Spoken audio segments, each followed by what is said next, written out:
Caitlin Clark is an attention magnet on the court and off. Let's start with on because that's what's most important.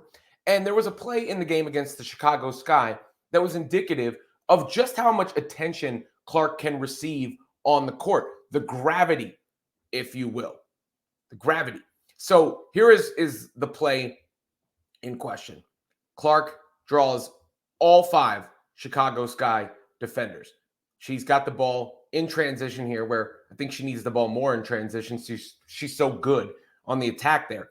But obviously, first rule of basketball is stop ball. So it wouldn't be out of proportion for coverage for, the players to step up and try to stop the ball. Nonetheless, you can see the extra focus on Clark, specifically at the expense of her teammates who are open, including Katie Lou Samuelson, who winds up hitting the 3 on this play.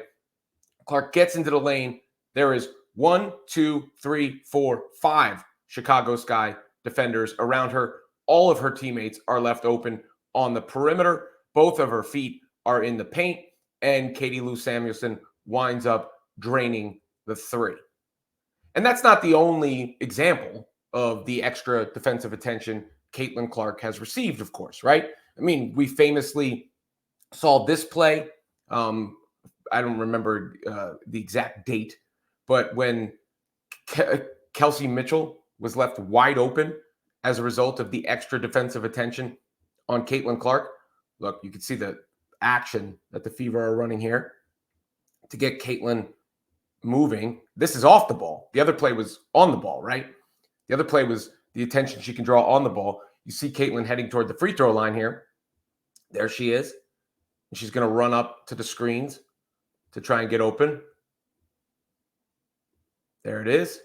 Look, 1, 2, 3 defenders up there, leaving Kelsey Mitchell wide open for the skip pass on the other side of the floor, which she gets, and she eventually drains the 3 on that play.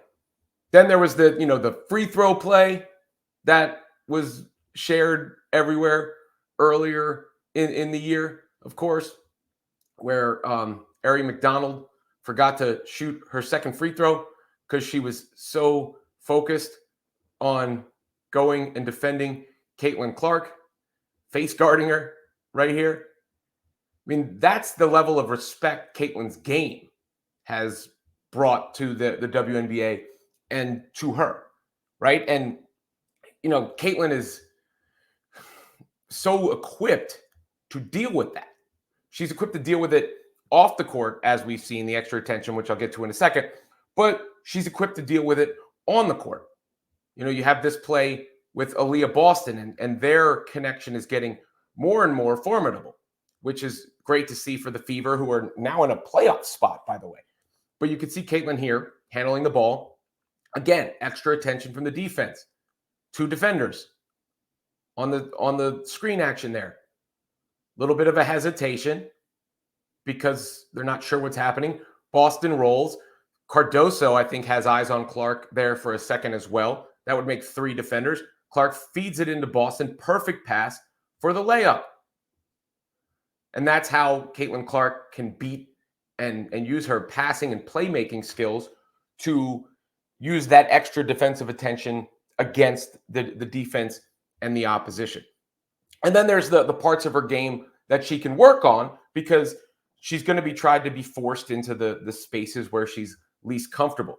And I see this post from Slowly Side saying you got to celebrate this. But I did notice this play very early in the game as well. And it was worth noting because Clark, as I've called for her to have that pull up and floater game, you could see her on the drive here,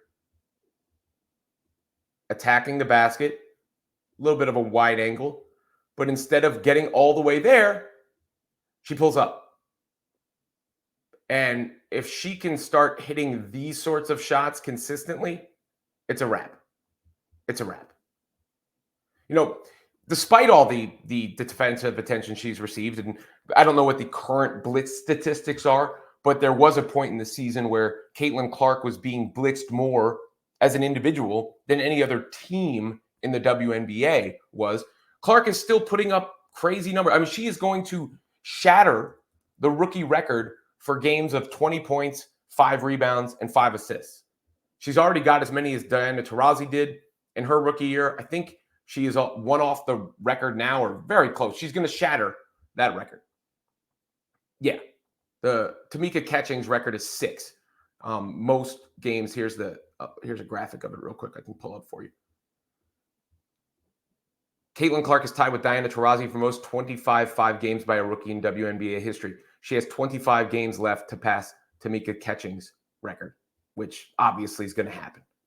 So Clark is having a historic rookie season, and that can be lost in some of the scrutiny, that can be lost in some of the other nonsense. But where does the other nonsense come from? Because Caitlin Clark is far more popular than she is polarizing, right? Like, why do you see the opportunists taking advantage of this and making everything into a story? Because she is so massively popular.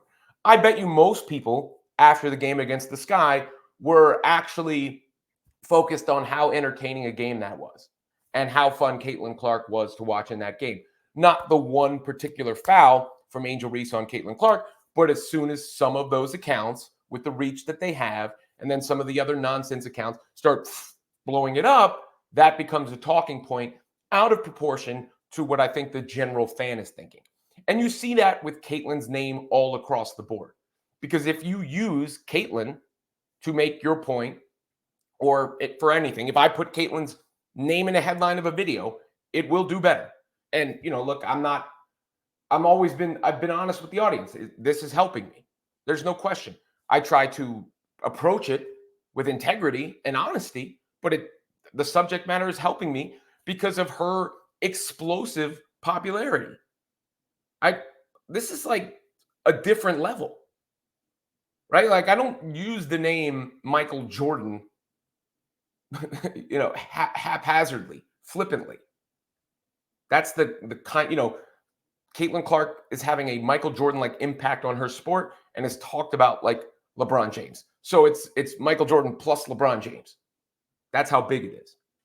But I do believe it all started because of how fun and dynamic Caitlin Clark is to watch on the court. And regardless of all the conversation, you can see the attention that is brought to her when she is out there playing for the Indiana Fever. And she's starting to learn and unlock other aspects of her game at the professional level. And all of a sudden, the Indiana Fever are playing pretty well. Then they'll be getting Teme Bentley back.